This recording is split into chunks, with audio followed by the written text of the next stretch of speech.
किरण सामंत यांच्या वाढदिवसानिमित्त कार्यकर्त्यांकडून जोरदार बॅनरबाजी. उद्योगमंत्री आणि रत्नागिरीचे पालकमंत्री उदय सामंत यांचे मोठे बंधू किरण सामंत यांच्या वाढदिवसानिमित्त कार्यकर्त्यांकडून रत्नागिरी सिंधुदुर्ग मतदारसंघात जोरदार बॅनरबाजी करण्यात आली.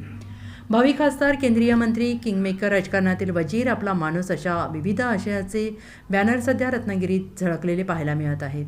त्यामुळे या बॅनरची सध्या जोरदार चर्चा रंगलेली आहे. किरण सामंत सध्या रत्नागिरी सिंधुदुर्ग लोकसभा मतदारसंघात खासदारकीसाठी इच्छुक आहेत.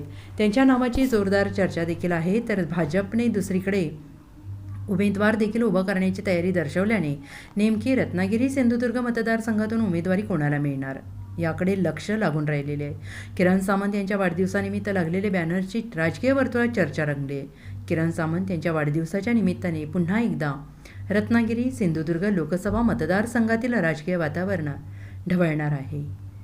Bureau report, SBN Marathi, Ratnagiri.